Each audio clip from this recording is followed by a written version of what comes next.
Bam! Welcome to the Real Talk Sports Show. I'm your host, the Minister Jonathan Simmons, and we thank God for all those of you who are decided to join us here on the broadcast. Here's the information for me, the Real Talk Sports Show. Send me an email, jsimmons at realtalksports.net, or if you have something great to talk about in the world of sports, hit me up at my cell phone, 678-410-9833.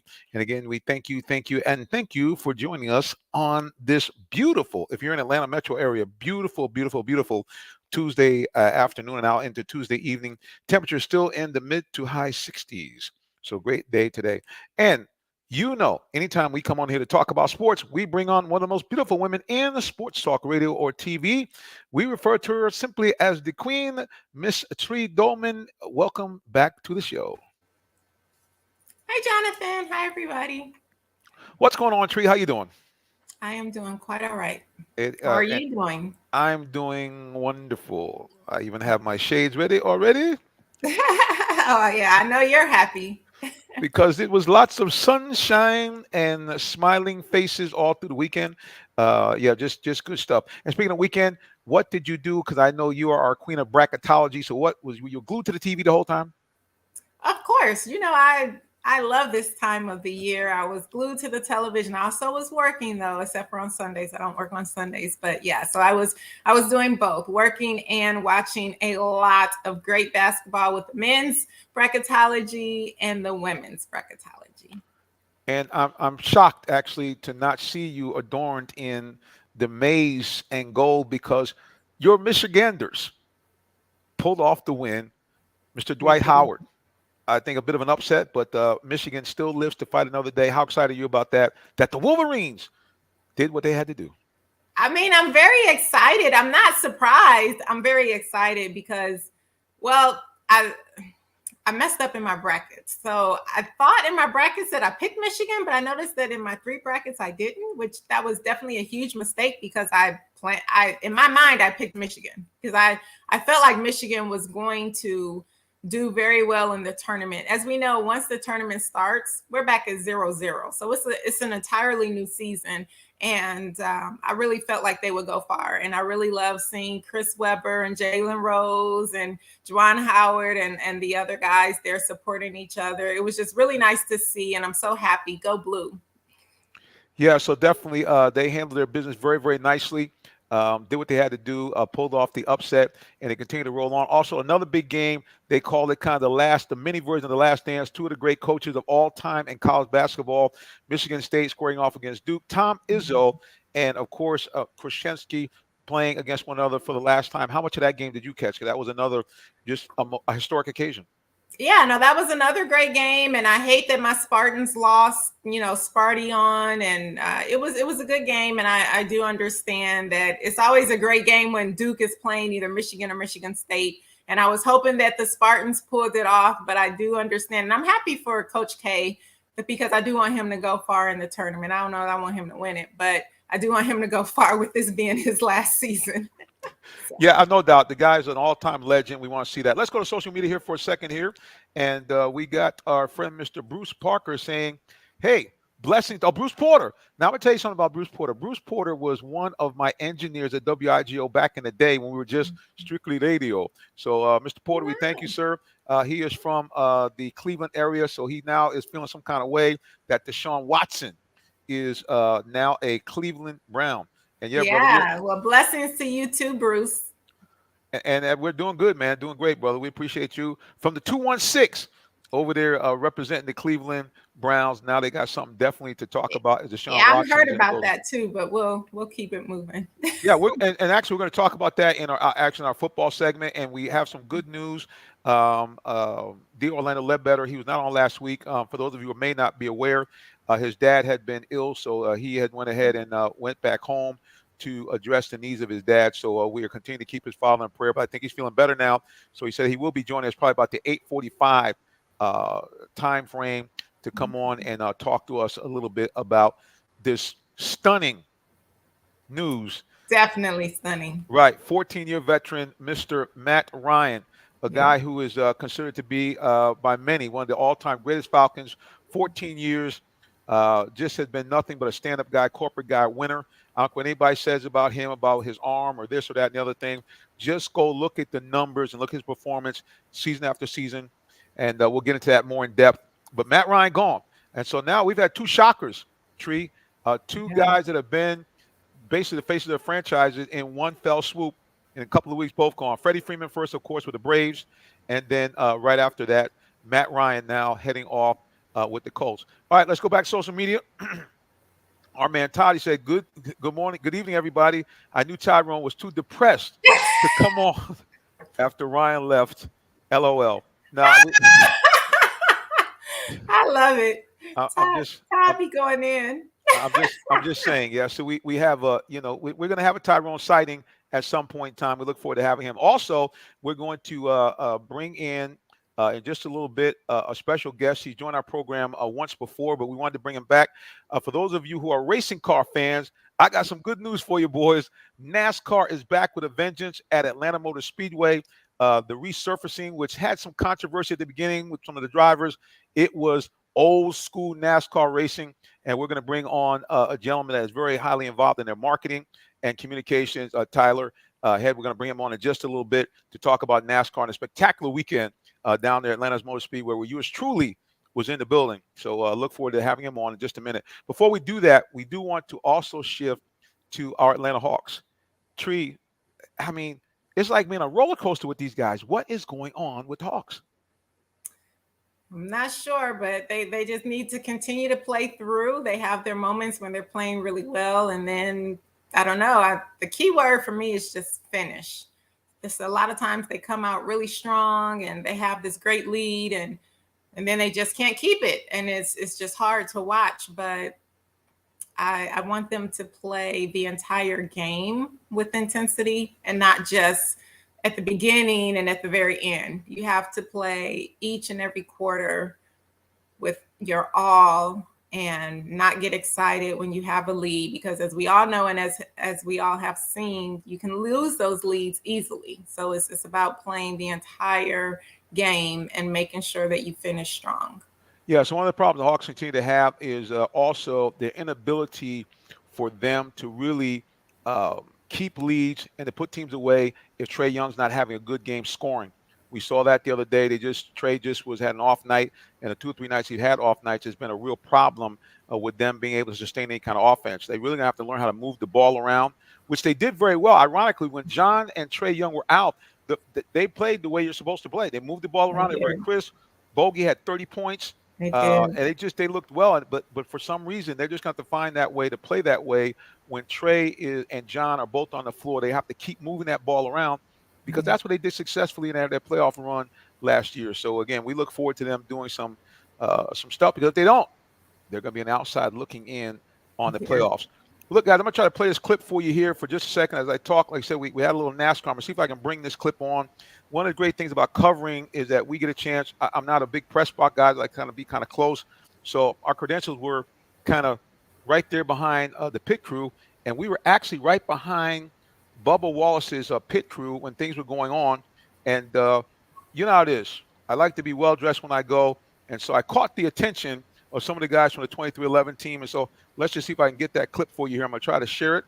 If I can, hopefully it will behave itself and you guys can see it. Before I do that, I want to go back to social media real quick. Mr. Turner, you have to remember our football segment is at 8:30, but I'll pop this up here. He said Michael Vick may put back on a uniform in return. I can't really see that. I can't see that happening. And he also says why Trae Young didn't play last week because he's really battling some injuries on and off, so that the Hawks are trying to really take care of him. Like I said, again, we're going to try to share our screen here. Let's see if we can get this to work for us here. Hopefully and prayerfully we will. Let's go ahead and see if we can get it. And hopefully it'll pop up for us. Hopefully you guys can hear it, because I know that there's been problems before me sharing. Mad at me. I know I don't have the mask on, the no social distancing, but that's okay. I'm with the 2311 team. Bubba Wallace now in second place. Just 25 laps to go. And guess who? The minister in the building. Real Talk Sports. You know how we do it. Let's get it. Let's go. 2311 squad. Woohoo! 2311. Oh, that was nice. I like that. A lot of excitement there from the 2311 team. And why shouldn't they be after the final yellow Bubba Wallace was doing everything he can to catch the 24 car and looked like he was going to have a top 5 finish, I think, for the first time in Atlanta. But unfortunately, the number 10 got a little sideways after blowing on the right rear tire, and that was the end of it. Well, hey, with no further ado, I'm going to bring on a gentleman that is fully involved with NASCAR. He is the guy that runs, I think, the marketing and the communication definitely over at Atlanta Motor Speedway. Tyler Head is in the building. Tyler, welcome back to the Real Talk Sports Show. Hey, thank you for having me on. It's great to be here. Well, it's good to see you, man. Everybody was talking about it at work. As you know, Mr. Vigil, longtime friend of the granddad of Chase Elliott, Bill Elliott, and everybody was talking about, man, I mean, we haven't seen that in such a long time. So kudos to all of you guys for putting together that track resurface and, really making those things happen for a great race on Sunday. Yeah, I mean, it seemed like the fans that were in attendance really enjoyed what was put together over the course of, I think we tallied 163 days it took from just a few minutes after the summer race ended, the Quaker State 400 presented by Walmart last year, right up until towards the end of December, getting that complete and then ready for them to test and then ultimately race here this past weekend. So well worth the effort and the wait for sure.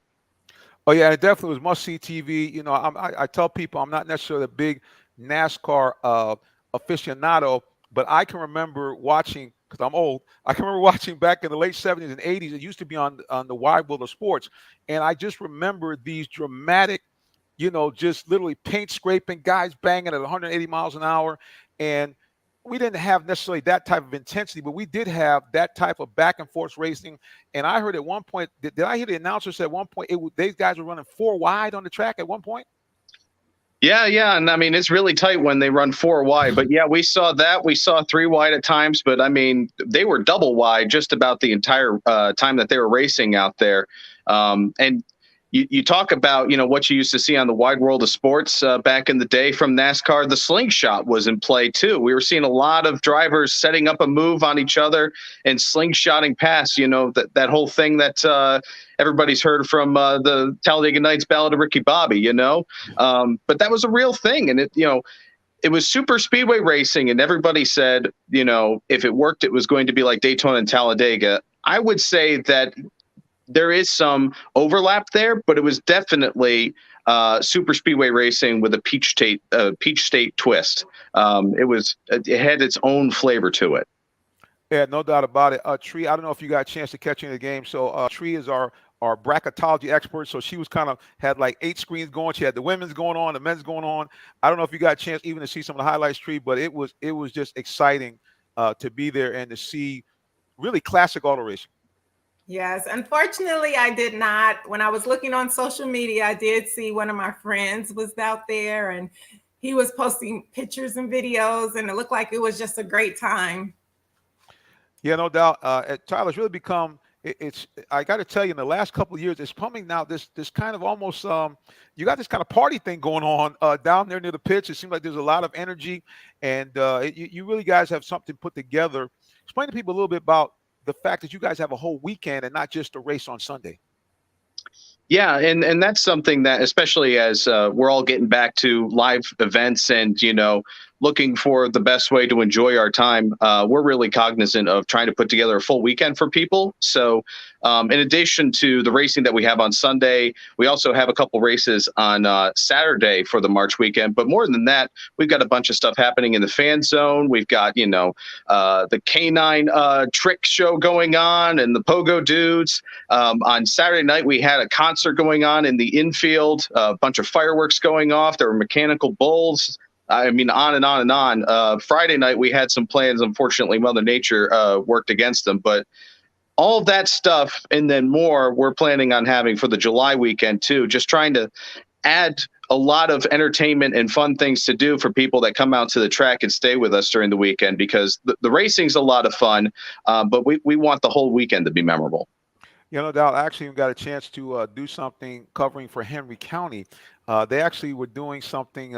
They had commissioned some artists to go around. You guys have a really nice kind of almost like a mini, I call it like a little enclave where you have a spot where they put squirrel tables, where they actually kind of designed. They had artists come out and they had these little tables and they had them all done up. It's just really interesting how you guys really have brought this whole concept in for the whole family to enjoy. Yeah, and that's just another one of those things. The county said that we had the opportunity to take part in this, and it was something that we really jumped on and thought would be really fun. Having a little squirrel table posted out in one of our campgrounds near one of our gathering places, and I got to tell you, that was one of the topics of conversation on Race Week was squirrel table. Tell me more about that. But just a really neat little thing for people to check out, and like you said, really a chance for local artists to showcase their abilities, and one of a few of them that we have in Henry County. Yeah, definitely great stuff, man. And it's good to see it. Well, one of the things we also do is you see the Queen is right next to us there, but we also are privileged to have a champion. This gentleman is not one, but a two-time Super Bowl champion, a 14-year NFL veteran, and a darn nice guy. The one and only Tyrone Poole. Welcome to the show, sir, again. Hello, everybody. How we doing? Hopefully everybody's doing great, having a great day, great evening. Hello, Miss Tree. How you doing? Tyrone. All right. How's everybody doing? Doing fantastic, kind sir. Just drinking in this whole weekend of just everything going on at one time. Hawks playing. Actually, I tried to do a doubleheader. I couldn't make it. They played actually in the evening after the NASCAR race on Sunday. They had the NASCAR truck race on Saturday. Hawks played on Friday. March Madness going on for both the men and the women. I don't know about you, Tyrone, but on Monday the minister was a little tired.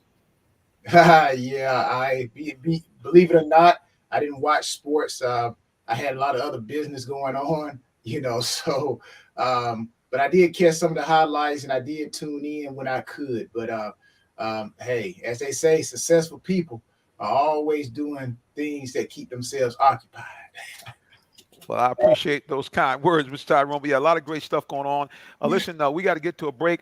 Tyler, tell people how they can find out more about NASCAR, and also remind people that in just 4 short months, Atlanta being one of the few tracks that has a second race, you guys will be back at it on July.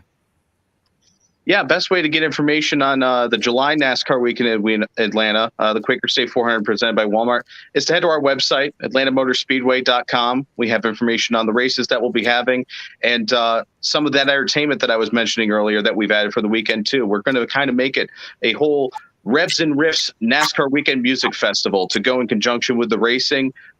We announced at the race weekend we're going to have Flo Rida out performing on pre-race on Sunday. So that's the first act we've got announced. We got a few more coming down the pipe too. Yeah, you guys have had certainly. Yeah, listen. These guys have just a wide swath of entertainment. You can get some country western. You can get some gospel flavor. You can even get some hip hop flavors. We saw with Breland last July. It kind of gives you, don't touch my truck. So yeah, there's a lot of great stuff going on. And also, Tyler, don't you guys have things at Atlanta Motor Speedway during the year? Like, don't you guys do some drag racing and things like that as well?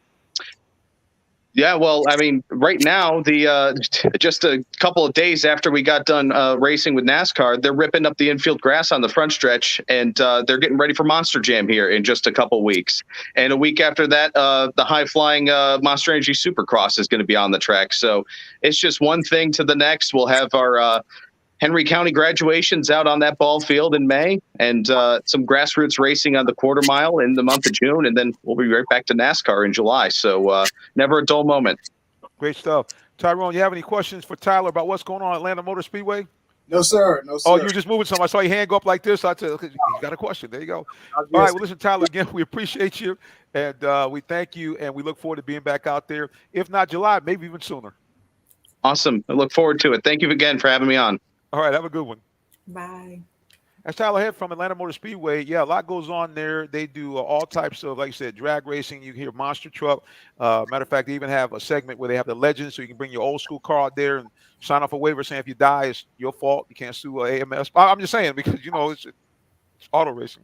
But look, guys, we thank everybody for joining us. We're going to take a quick little break, but don't go nowhere because we got more of the Real Talk Sports Show coming up in just a moment. So you can't go nowhere. Please. Thank you. Are you in the market for a new vehicle? Well, check out Allen Vigil Ford Lincoln in Morrow, Georgia. We have one of the largest inventories in our area for both new and pre-owned vehicles, so we're sure to have something for everyone.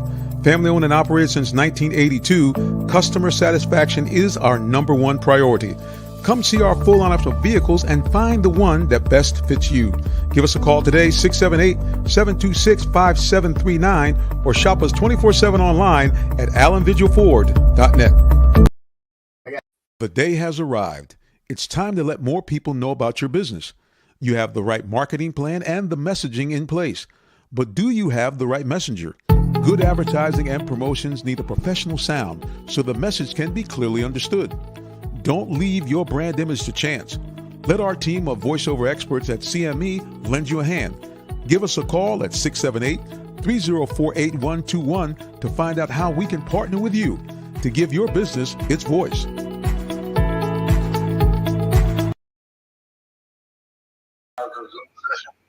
We're back here, guys, at the Real Talk Sports Show. Right next to me, the Queen, and right underneath, of course, the champion, Tyrone Poole, and of course, he also is a Hall of Famer with Fort Valley State Sports Hall of Fame, recently inducted there.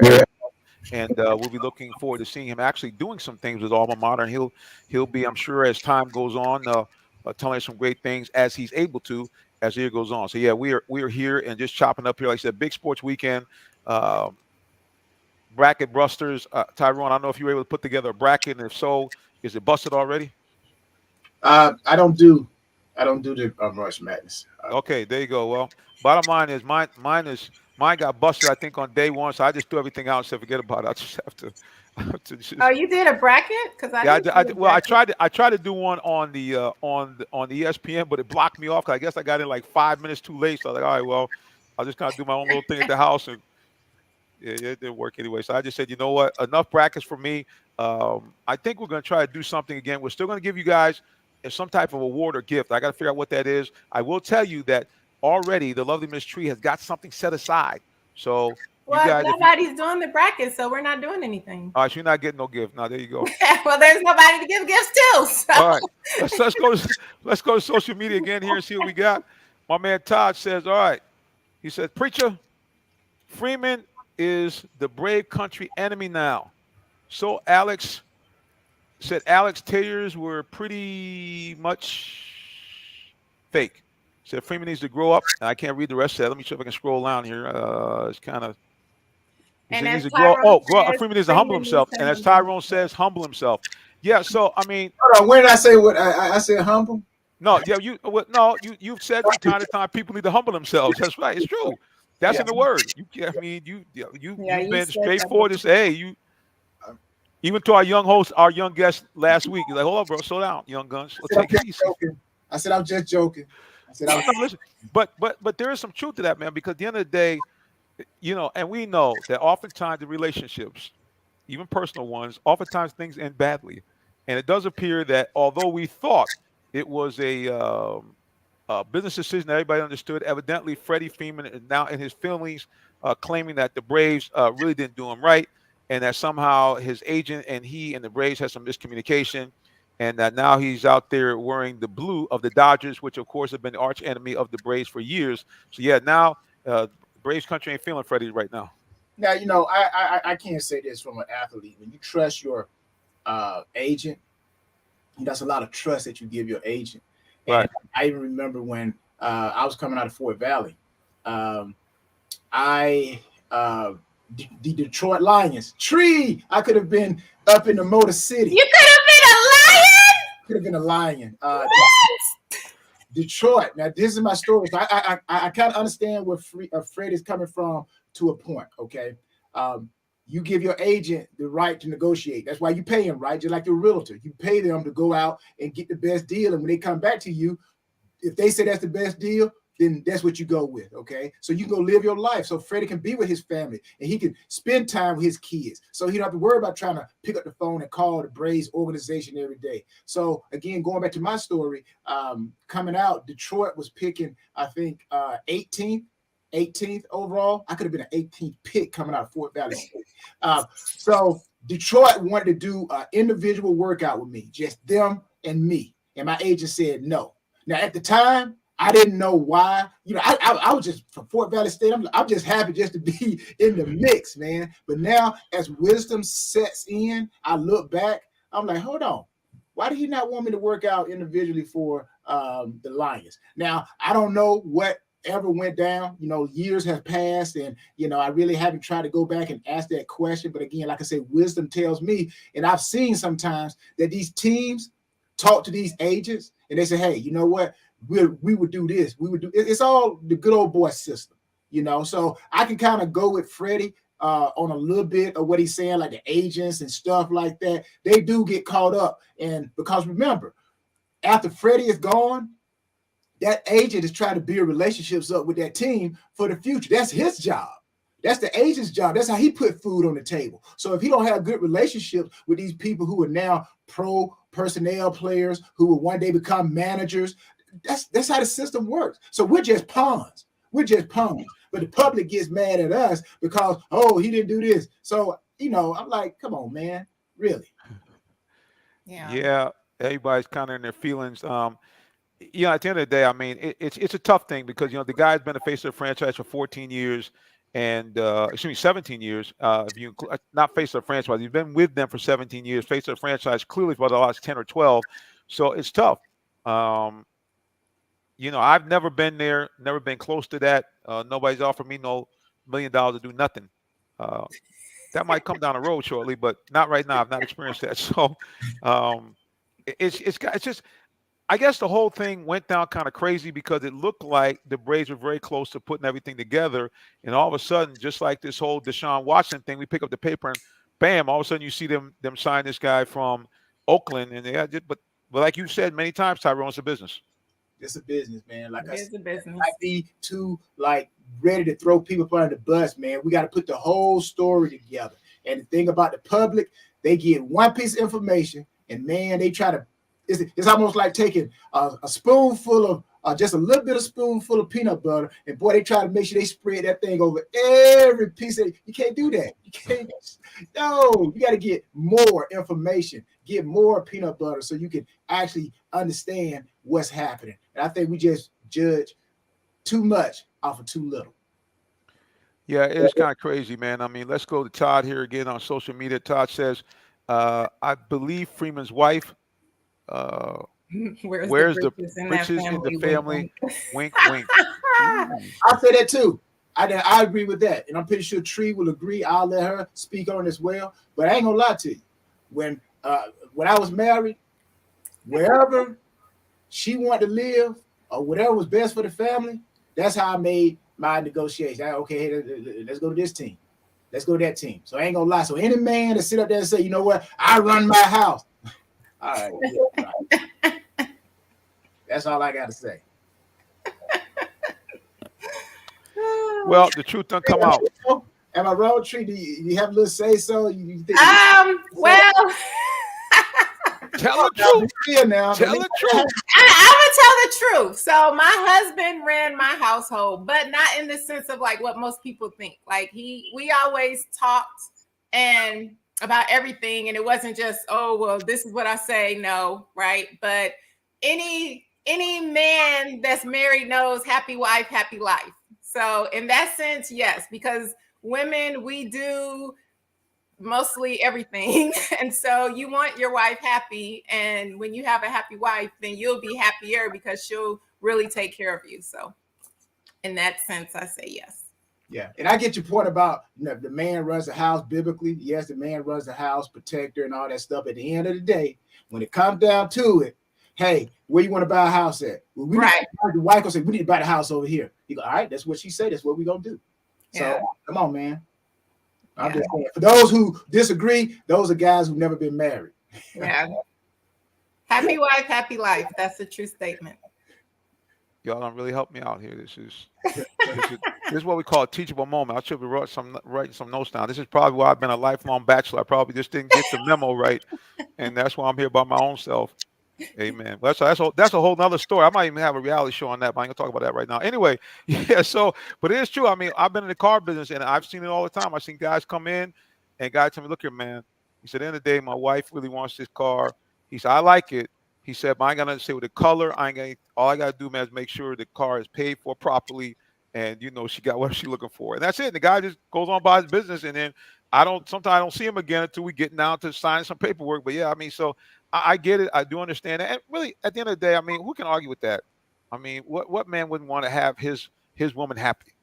I mean, come on. Yeah, but I mean, I know we're talking about the men and the wives, but any good woman is vice versa too. So it's not just about happy wife, happy life. I mean, if you want to be happy yourself, you want your husband happy. Because I know with me and my situation, I put my husband first all day, every day. And I'm not ashamed to say it. I cared about what he wanted, and I wanted to keep a smile on his face. So too many times I see where women don't cater to their men and they think it's just all about them. I'm not one of those women. I love spoiling my husband, and it was about what he wanted. So we always compromise. That was the big word in our marriage, was compromise. Because if I wanted this and he wanted that, then we came together on a happy ground to find something that was part of what we both wanted.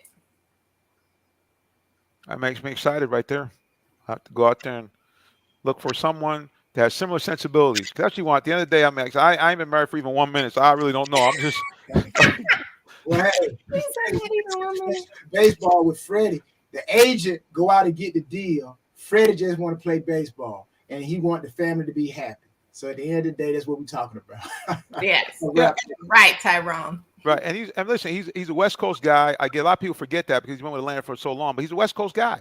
I mean, he's from Cali. I mean, they talked about, his team would have really probably been more the California Angels versus the Dodgers. But even when all this stuff first started about free agency, the two teams they kept talking about with Freddie were the Dodgers and the Yankees, only because they had unlimited pocketbooks.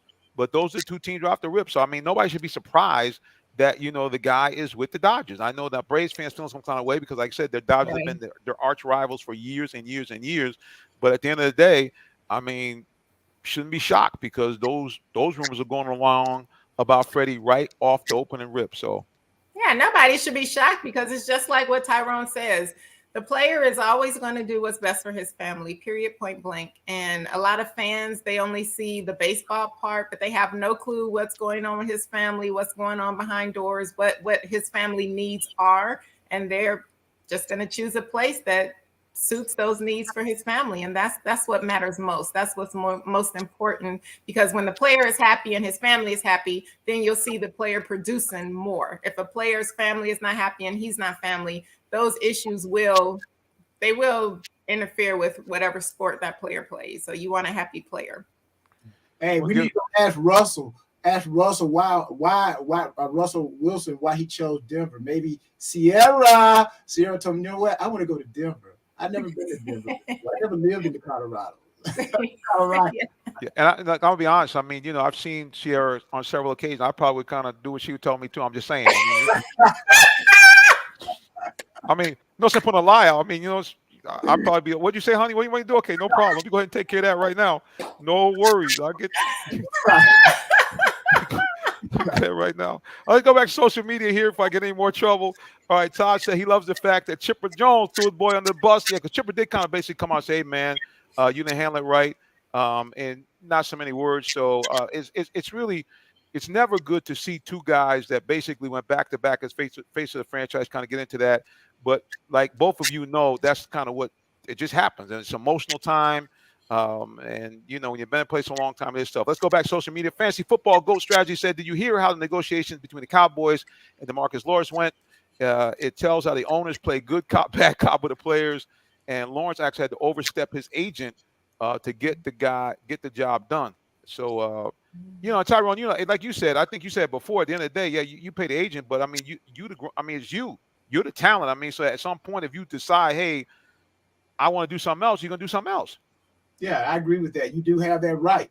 But at the end of the day, you always let the pros do what the pros do, and that's what you hired them for. Like I said, you got a real estate agent. Now, you can either go and perform your job, say like yourself. Okay, you bought a new house. You can always go and pick your house and choose your house.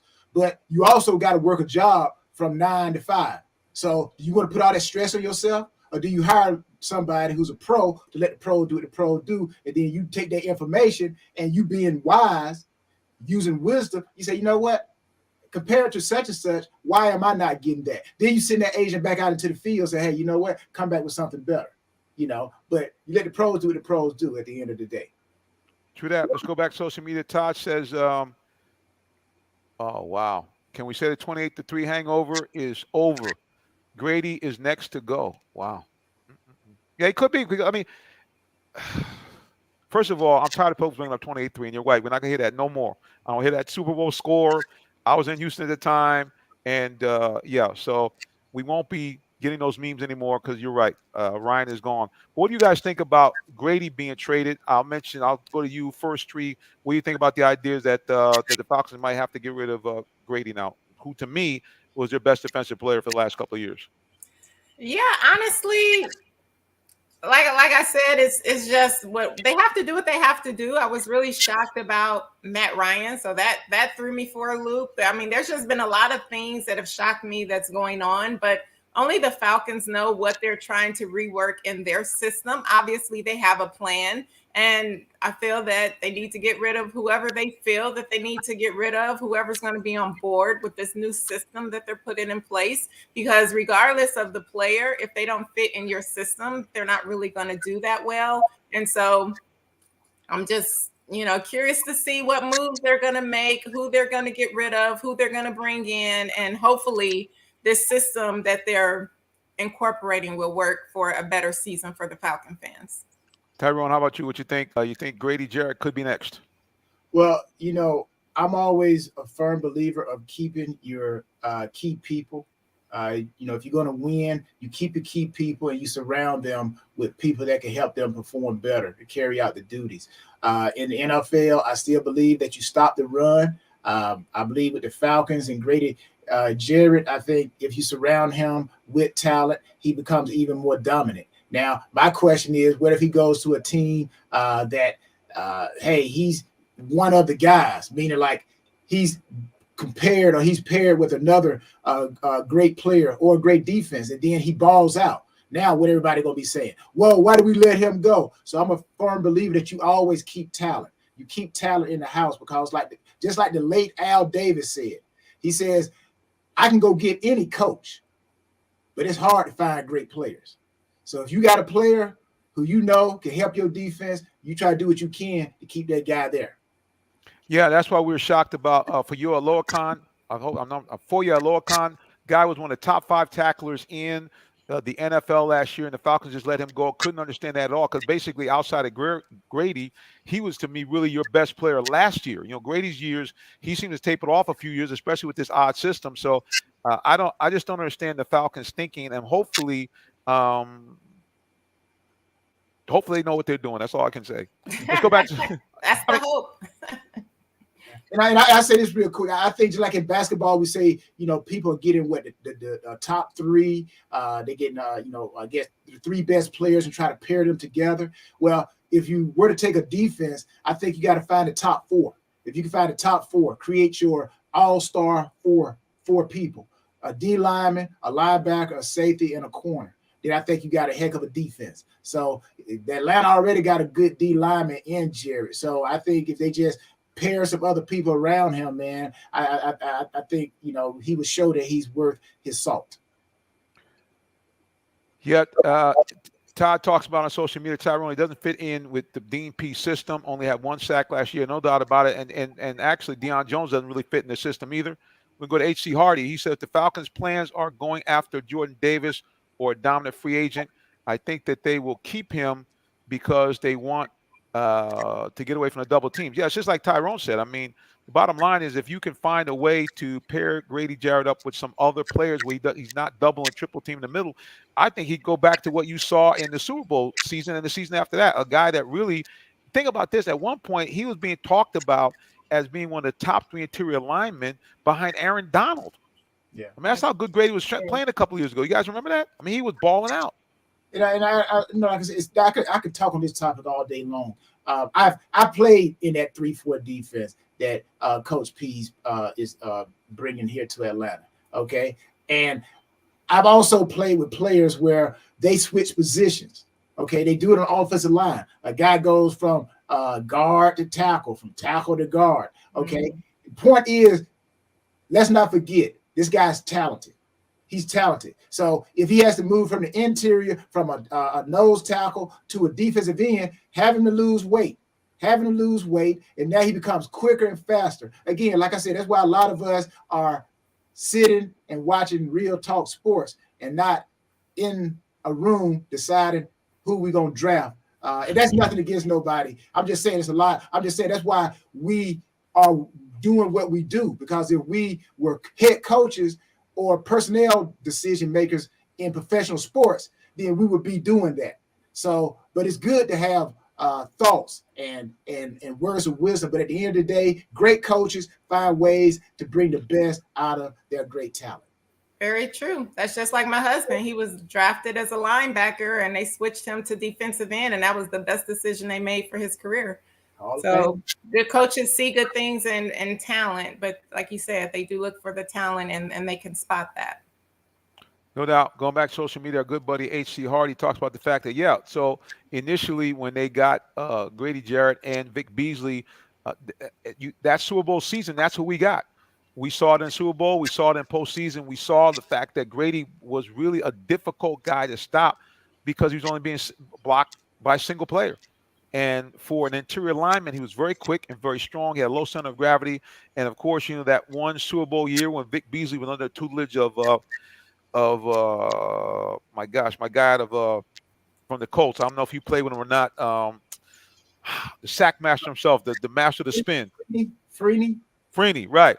So having Freeney there, having a guy like Cox as your defensive line coach, who was, a guy that kind of busted you and made sure you stayed on point.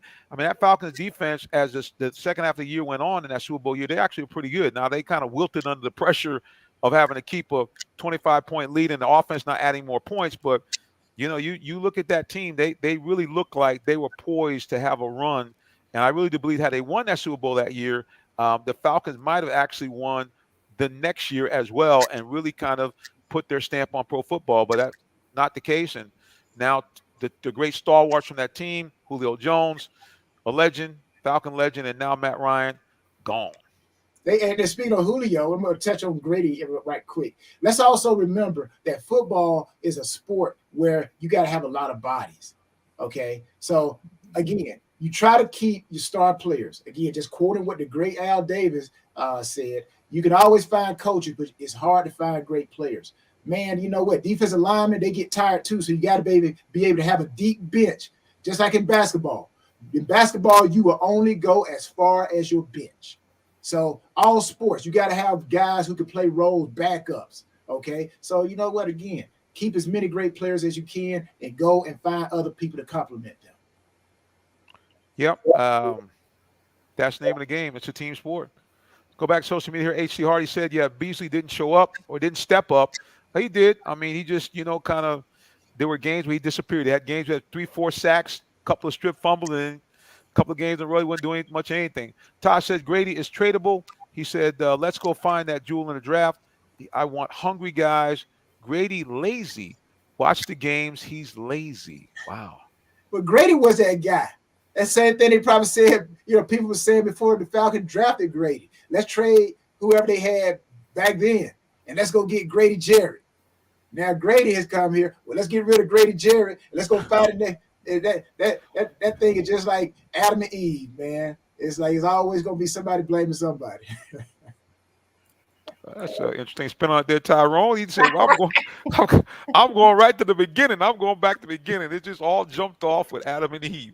Well, there's no doubt, man, at the end of the day, it's like this. Speaking of, I think what Todd's alluding to, the fact that, in essence, Grady was a jewel in the rough that the Falcons sniffed out. Because if I'm not mistaken, he was drafted in the third or fourth round. I mean, Vic Beasley was kind of the star, because he was the edge rusher, and they drafted him, I think, number 6 overall. But Grady was either a third or fourth round pick, and he was actually a very pleasant surprise for the Falcons, turning into the dominant player he did, at least for those first 4 or 5 years of his career. So, yeah, I'm going to tell you something right now.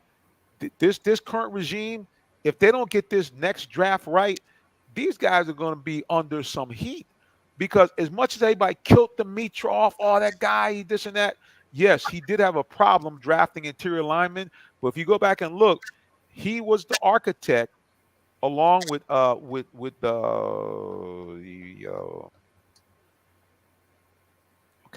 we're done. Anyway, yeah, he was one of the main architects, along with that group they had of fellow scouts and other guys who were former GMs, like Pioli from New England. Those guys, if you can say whatever you want about not picking linemen, but they basically crafted a decade of almost every year the Falcons being in the playoffs, twice in the NFC Championship, and a Super Bowl appearance. And as much as you want your team to win the Super Bowl, you can look at a lot of teams. Like everybody's a big fan of the guy over in San Diego talking about, oh, we rather have him versus Ryan. At the end of the day, the San Diego Chargers, they had Schottenheimer as a coach. The bottom line is their record and time period was about the same as the Falcons had. So you can say all you want about Phillip Rivers, about being way better than Ryan. He didn't have the guys like Ryan had. Okay, what was Antonio Gates? He was a multi-time Pro Bowl player. What was LaDainian Tomlinson? He was a multi-time Pro Bowl player. How about Darren Sproles, who was one of the best all-around backs in the NFL for about a decade? And how about a guy that later came to the Falcons coming off the bench to spell him? So this idea that's why I kept telling people all the time during Matt Ryan's tenure, yeah, I get it. He can't run. Yes, there were times where he made some bonehead plays, but at the end of the day, if you look at his body of work, I mean, the guy was a consistent top quality quarterback, and he kept the Falcons year in and year out. He made them relevant except for a couple of years of his career. Like I said, 6 playoff appearances, 2 NFC championships, and 1 Super Bowl, and an MVP. If you ask any Falcons fan when he first came in after the Mike Vick fiasco, if you said to him, hey, listen, this new guy is going to get us back to the playoffs 6 or 7 years, he gets a couple of NFC championships and a Super Bowl, any Falcon fan would have signed off on that. Right or wrong?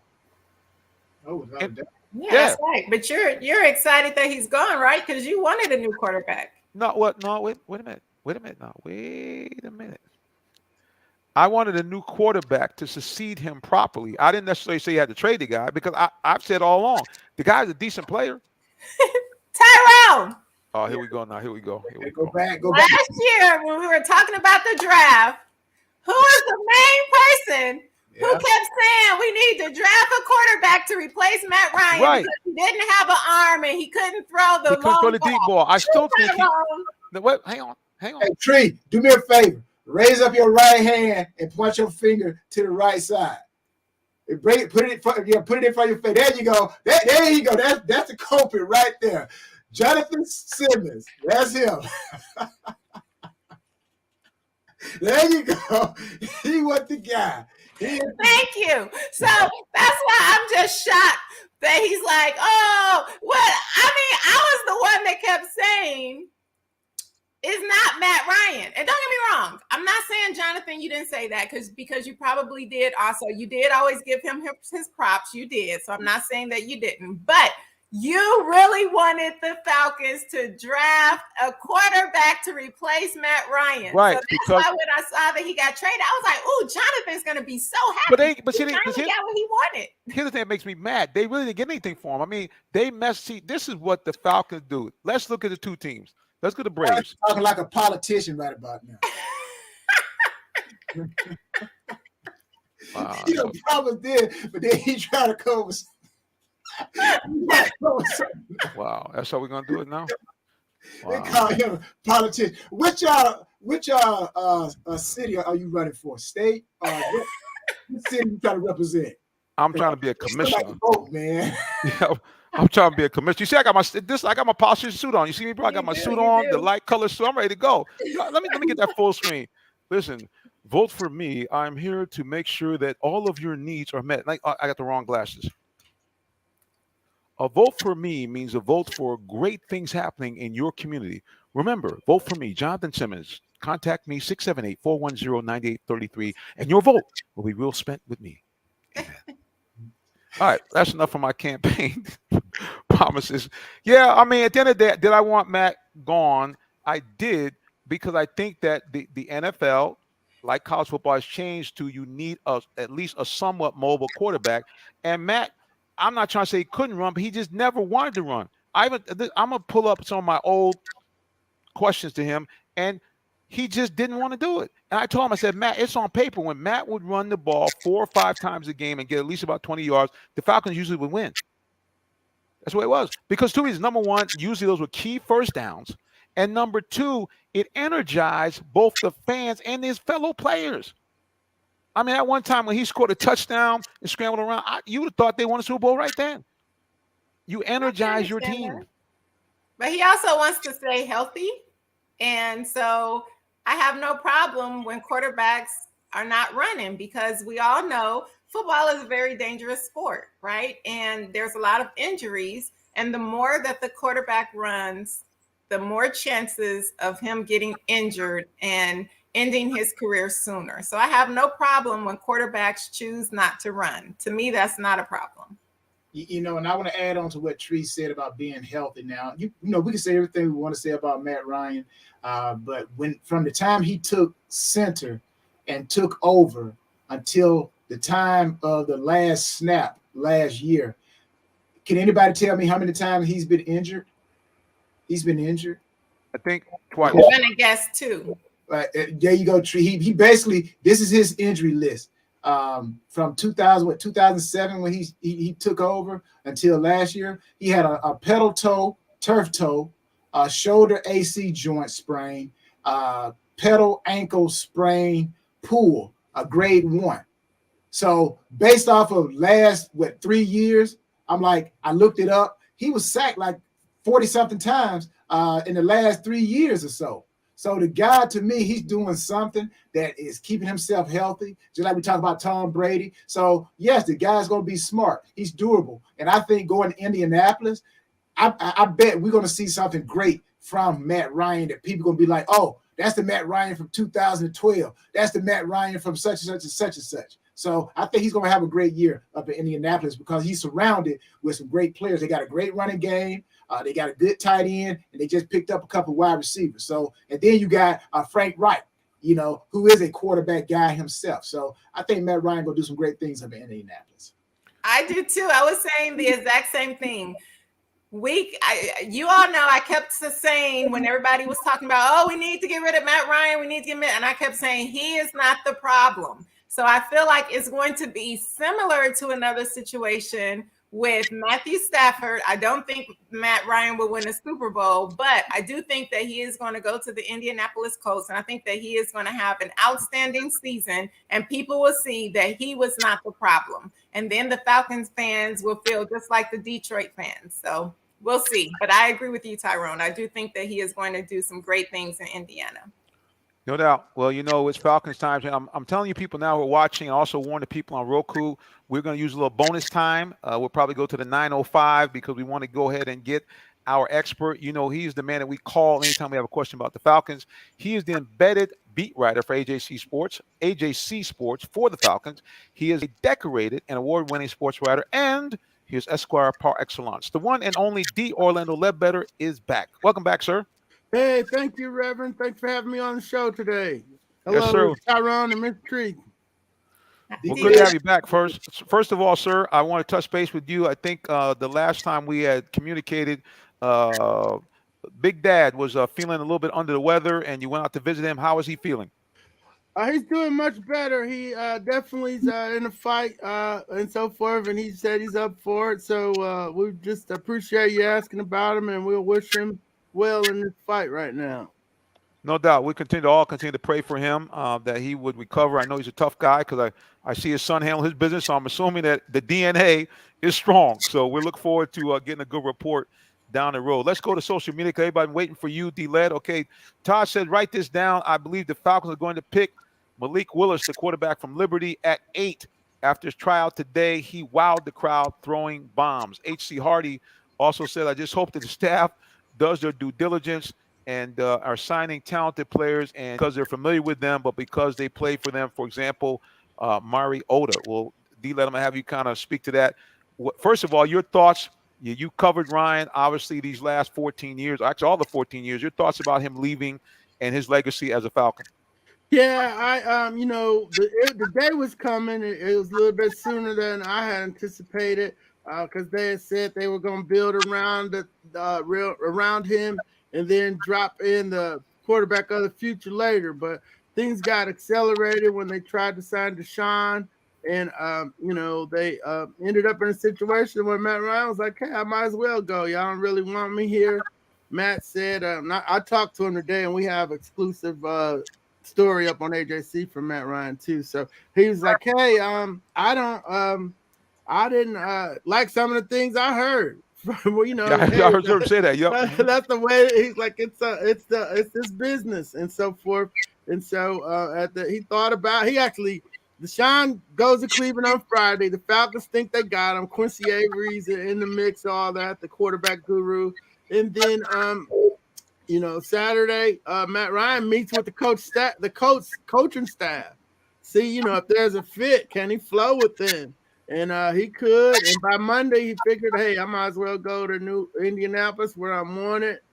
And that's what he did. He told me the timeline and everything. Wow, it's incredible. And he, as much as Matt's a professional, he's still a human being. I watched a clip of that Colts thing. You could tell, man. I mean, he was saying all the right things. So he's always been the ultimate corporate guy. But there was a lot of was some pain there. No doubt about it.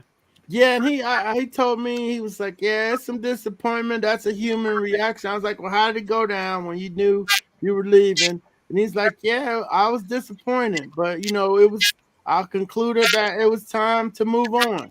And so the Falcons are they're not in a better place, but they kind of got to go backwards to go forwards. They're taking a $60 million cap hit on the whole, 40.5 on him. And, they're basically going to be playing with a $158 million team this year when everybody else is playing with a $208 million team. So, that's going to allow them some money in the future to go get some people to come in here and play, to draft a quarterback, find a pass rusher, the other things we've been talking about they need. The screen is blank now. And so you can't use his contract and him being 38 holding them up anymore. We're gonna see what Terry Fontenot and Arthur Smith got right now. They're gonna get a chance to show us over the next two drafts and free agency periods what they can do. No doubt about it. Tree or Tyrone, any questions or comments for D-Led? Yes, I actually do have a question.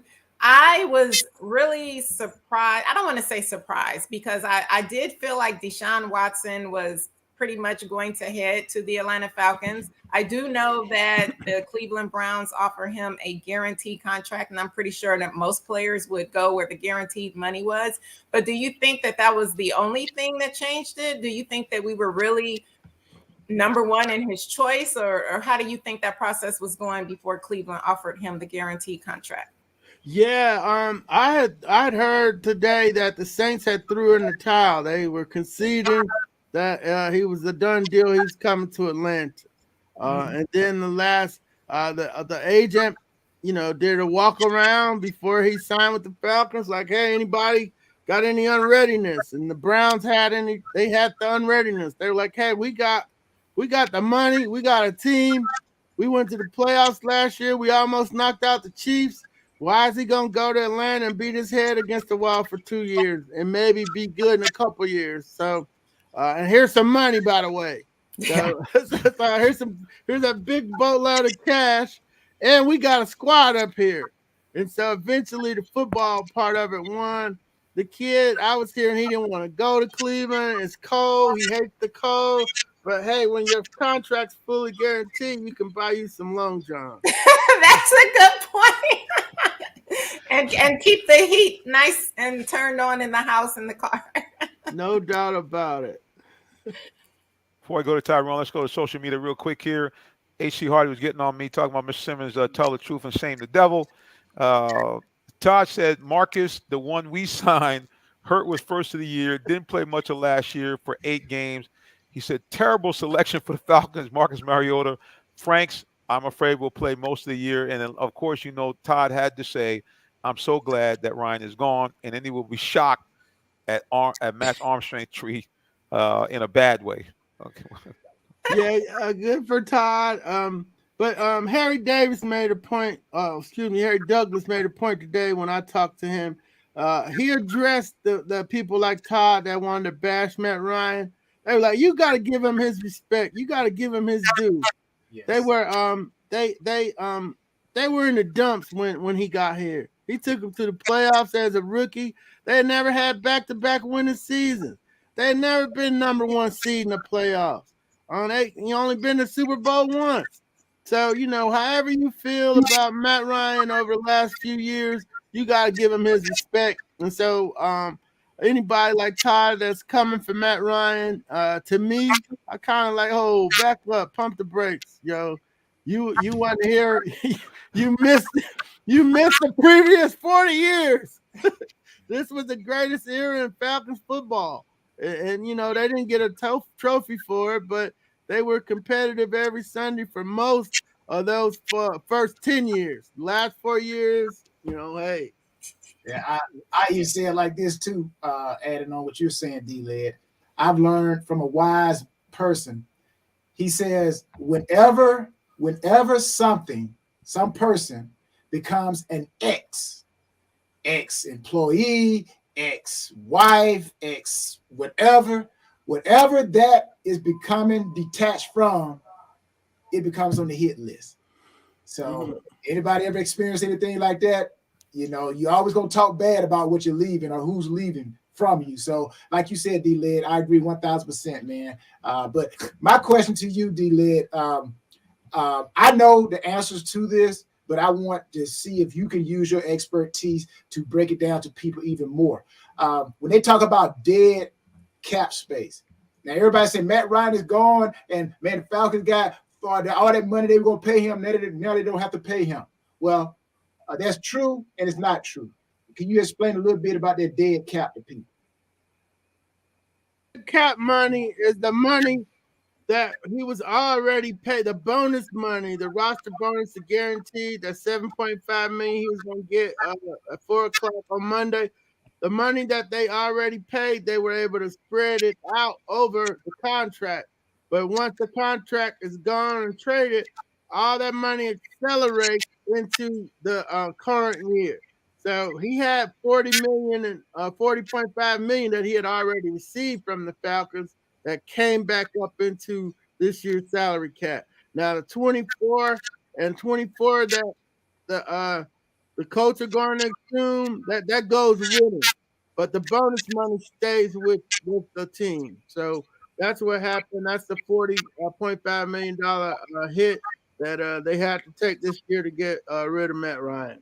And my last question, real quickly, if you can, why trade him now versus a June 1st situation where that could alleviate maybe some of that situation? Well, they decided to take it all on now.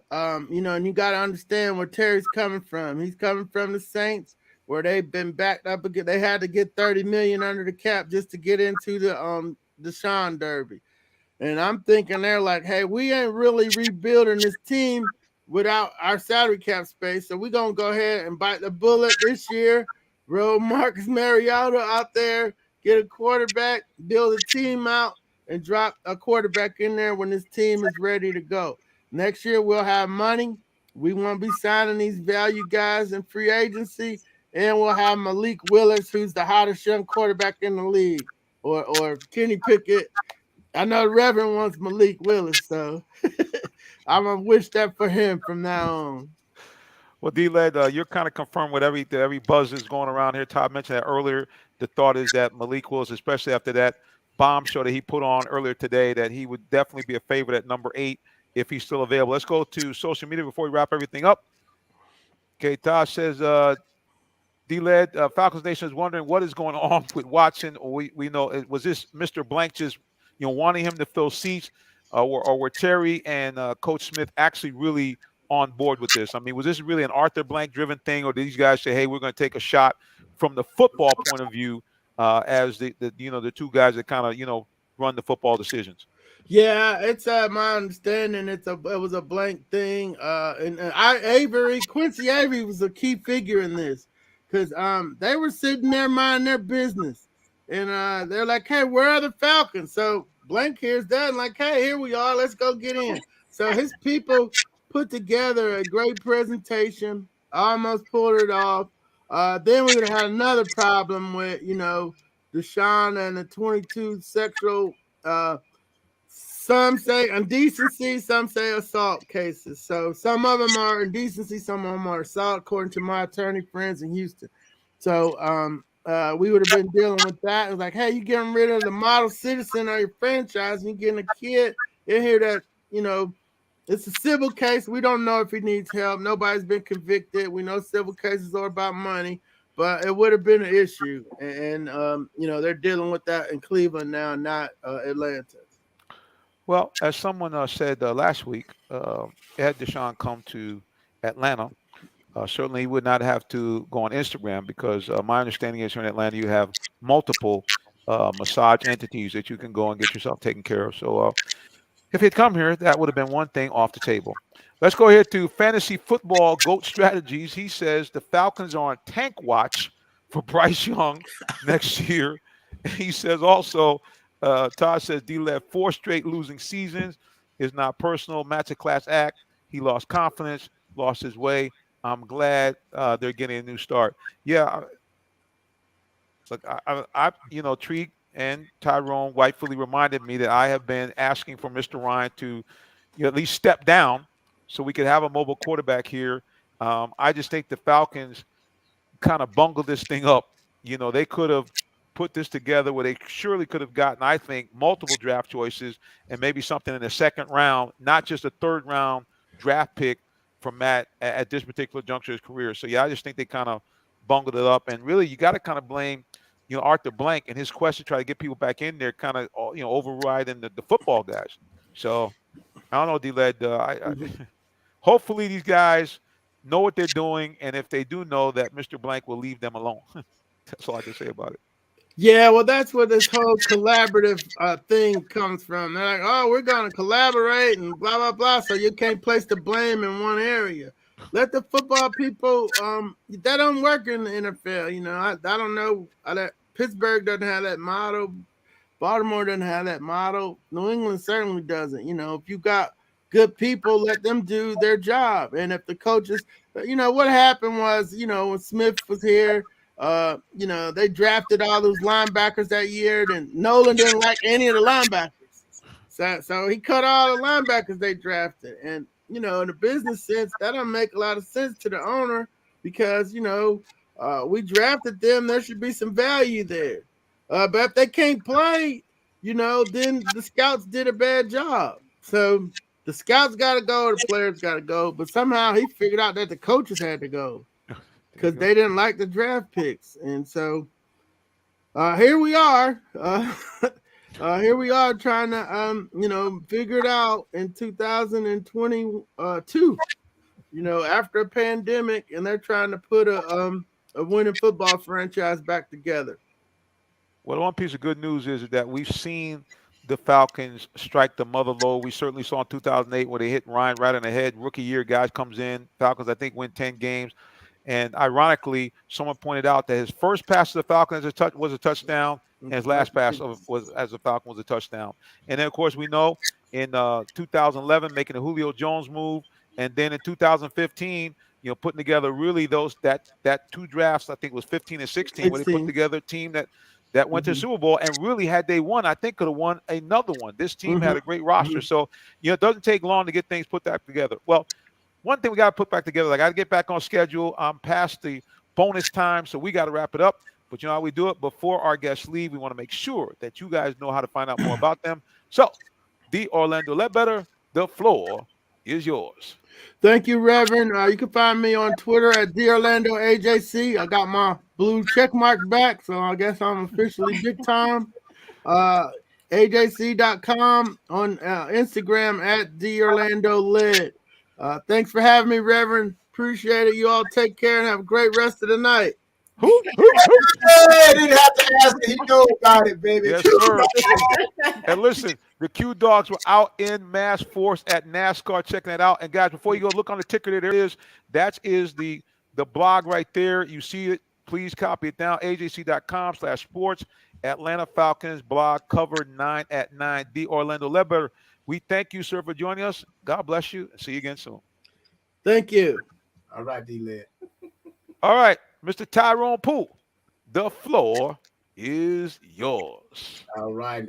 Tyrone Poole, 38, all social media. And I have to say this real quickly. I heard that Tom Brady was trying to court Julio Jones into coming to Tampa Bay. So Falcon fan may have to see Julio Jones twice. I don't know. That's what I heard. Lord have mercy. I heard that too, brother. I heard it too. All right, Tyrone. God bless you, sir. All right, you guys be good. Miss Treat Dolman, the floor is yours. Well, hello everyone. You can find me on all social media at It's Latresa as well as Ms. America International 2021. There you go, right there. All right, guys, it's me. You can follow me anywhere. Actually, you can contact me, Jay Simmons at realtalksports.net. You also can give me a call on cell phone. That's actually my real cell, 678-410-9833. Please make sure to follow us also on social media. Follow the show at Real Talk Sports, the number 7, or you can follow me personally at Minister J Sim. And yes, that is right. I always mention that I am actually real live licensed minister. No, I did not get it off the internet. I didn't get it from sending in the box tops off a cornflakes box. I'm a real licensed minister, and I want to encourage you, especially with all this stuff going on you see with Russia and wars, and we can't get computer chips and all this crazy stuff going on. If you don't know the Lord Jesus Christ as your personal Savior, I urge you, please, ma'am, please, sir, get to know him today. Why? Number one, nobody loves you like Jesus. Number two, he actually paid the ultimate penalty for your sin. He died on the cross. But the good news is that he rose from the dead. And when he did, two wonderful things happened. Number one, he had salvation in his hand. And what that means for you is, one, you now can call God your Father. If you believe that Jesus died and rose again, you can say God is now your Father. You don't have to look up and say he's some strange person up there in the atmosphere. You can ask him for anything that you need or desire, and according to his will, he'll give it to you. And number two, when you die, you get to go to a happy place called heaven, where there's none of the following: no pain, no pandemics, no bad people. It is sunny and bright all the time because the glory of God illuminates the whole place. As a matter of fact, the streets are paved with a gold that's so pure, it's translucent. And you get a chance to see God and Jesus Christ face to face and all those other believers, some of them your parents, your aunties, people like that, and you can live with them forever and ever and ever. And you avoid that nasty place called hell, where all the things that are in heaven won't be in hell. It'll be bad, stinky, bad people everywhere, lots of pain. And the worst thing is you'll be cut off from all those people I mentioned before, forever and a day. I don't know about you, but I like option number one instead of option number two. All right, everybody, until the next time when we see you again, God bless you and have a wonderful rest of your evening. So long. Bye.